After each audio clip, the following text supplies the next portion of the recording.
Hello everyone, welcome to my channel. Please subscribe and keep watching more details. Chicago Fire spoilers. Details on Bowden's new episode. Chicago Fire has a special episode coming soon. Wallace Bowden is featured in a dramatic new storyline. Bowden used to be the chief at Firehouse 51, but he left during the season 12 final. Chicago Fire fans love Chief Bowden for the 12 years he was in charge. Bowden left the firehouse to become the deputy commissioner, giving him more power to help the Chicago Fire Department. While Bowden hasn't been seen yet, during Chicago Fire Season 13, he continues working for the CFD. When does Bowden return to Chicago Fire? Eamon Walker returns to play Wallace Bowden on the April 16 episode of Chicago Fire. It's a dramatic night as the CFD Fire Commissioner tasks Bowden with a job. As a reminder, Carl Grissom is the Chicago Fire Department Fire Commissioner on the show. This seems to hint that we could see actor Gary Cole reprise his role as commissioner. Cole now stars as Agent Alden Parker on the NCIS cast. What happens during Bowden's new Chicago Fire episode? Dermot Mulroney opened up about Chicago Fire Season 13, Episode 18. The new episode debuts on April 16, and he plays a big part in it. Mulroney joined the Chicago Fire cast as the new Firehouse 51 chief Dom Pascal.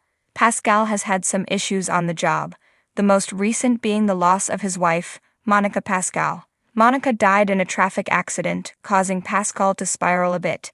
Is he back on point? Stay tuned. Mulroney told TV Line that Bowden and Pascal will be pitted head-to-head in the new episode. They didn't pull any punches the way they designed this episode, Mulroney stated. In brief, there's an incident that goes really badly, and so the deputy commissioner, Bowden himself, has to come in and investigate what went wrong.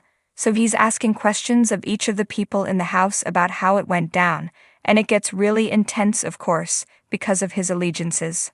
All of that comes through in an amazing episode that's written from a couple of different perspectives of the same event. Mulroney elaborated. More news from the One Chicago shows. The One Chicago shows have a short hiatus before returning for a run of new episodes. Each show has important storylines set to debut. Chicago PD finished filming Season 12 and had a party. Previous episodes of Chicago Fire are streaming on Peacock.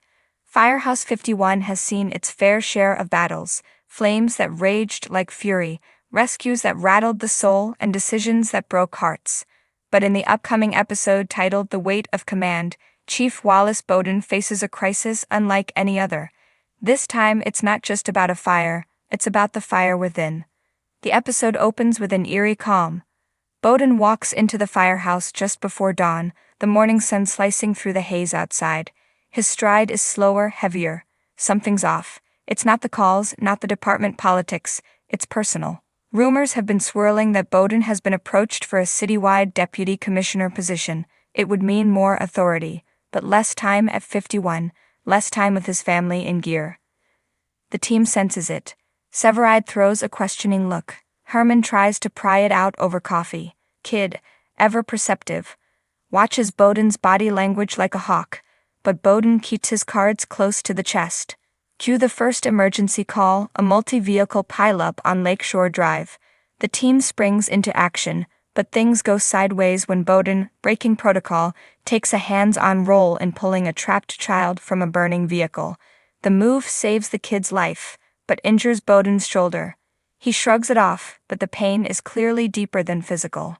At the hospital, Maggie from Chicago Med makes a crossover cameo, patching up Bowden and gently asking him, "Why do I get the feeling this isn't just about a pulled muscle?" Meanwhile, back at the firehouse, a whisper campaign starts.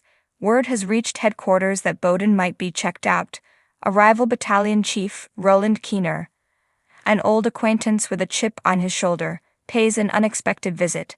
He hints that if Bowden doesn't accept the promotion soon, the department may see it as indecisiveness. Or worse, weakness. The team is torn.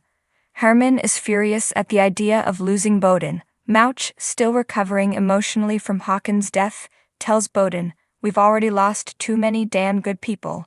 Cruz, ever loyal, keeps quiet, until Bowden catches him training alone on the drill tower at night. Their conversation is brief but impactful. Bowden. Something on your mind, Cruz? Cruz. Only that if you go, it won't feel like home anymore.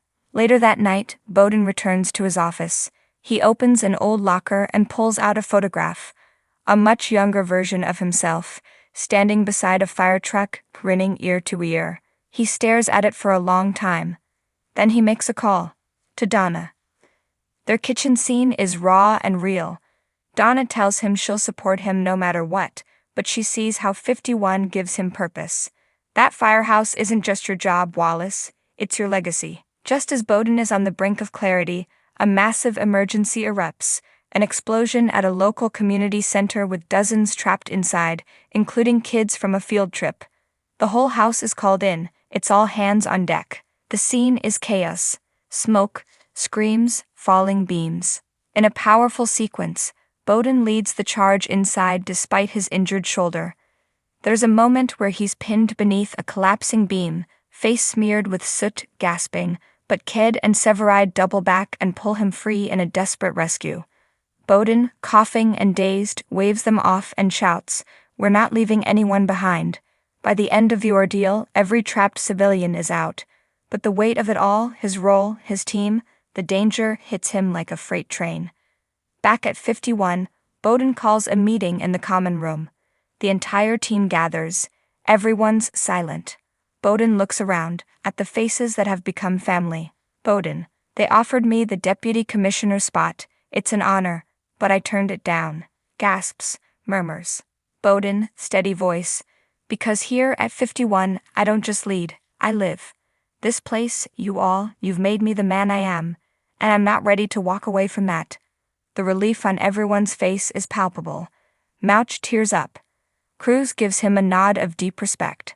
Herman mutters something about needing a drink and hugs him like a brother. But the moment isn't just triumphant, it's also sobering. Bowden acknowledges the future, saying, "I won't be here forever. But when I go, it'll be on my terms, and knowing that I've left it in the right hands." The episode closes with Bowden alone on the apron of the firehouse, looking out at the skyline. His shoulder is still sore. The city lights twinkle. Donna pulls up in the car. He climbs in, and as they drive away, he says, "They tried to pull me up the ladder, but I think I've still got more climbing to do right here." Fade to black. Next week's teaser. Severide faces a career-altering decision, Kid gets a mysterious letter, and the firehouse is rocked by a surprise visitor from Bowden's past.